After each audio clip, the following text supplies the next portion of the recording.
Still continuing with section 7.5. Finding the exact value of the cosine of the inverse sine of 2/3 plus tangent inverse of -3/4. But then they came over here and they said equals cosine of alpha plus beta. This was just a hint. They're just telling you to look at this as if this right here, if this whole thing was alpha and this whole thing was beta. So they're asking me to use this as cosine of alpha, cosine of beta, minus sine of alpha, sine of beta. Well, that's great because I know what the sine of alpha is. I've got that right here. But what the heck is all this other stuff? That's not on the unit circle. I can't even find those. So just like when we didn't have something on the unit circle before, we're going to create our triangles, but we're going to call this one alpha, and we know it's in quadrant 1 because the sign is positive in quadrant 1. And we're going to call this one beta, and we're going to make it in quadrant 4 because we know the tangent is in quadrant 4 when it's negative. So my alpha values, this is y over r, so that's 2 and 3. 9 minus 4 is 5, so this is square root of 5. It's to the right, so it's positive, and that's my x value, x, y, r.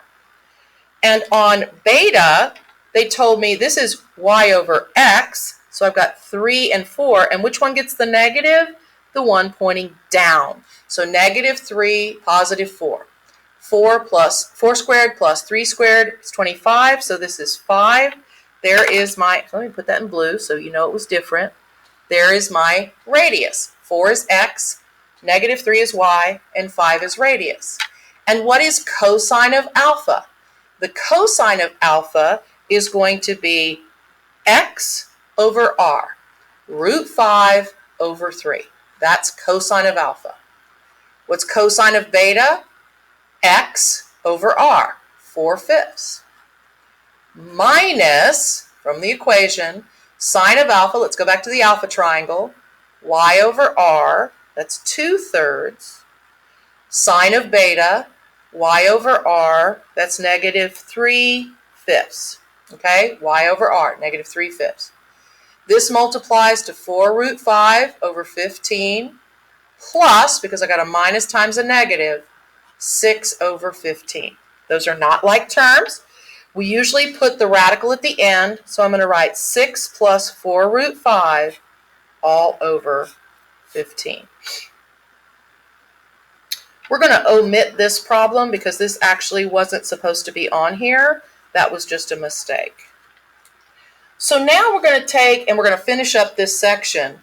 We're going to establish the sine of 2 theta is equal to 2 sine of theta times cosine of theta. Remember, establish means prove that one side is equal to the other.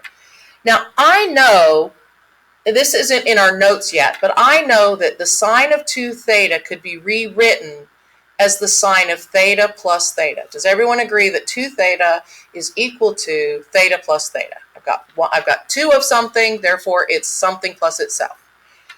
That's a simple cheese sandwich. That's sine of alpha cosine of beta plus cosine of alpha sine of beta.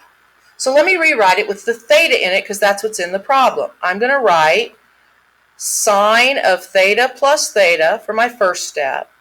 And then I'm going to write sine of theta cosine theta plus cosine theta sine of theta for my second step.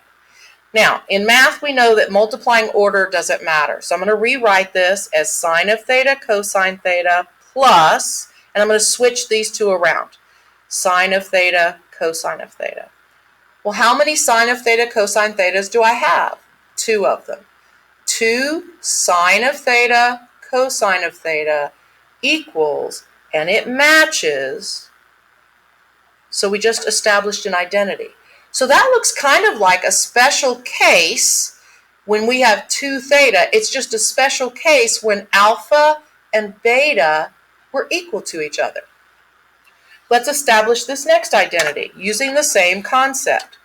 The cosine of theta plus theta.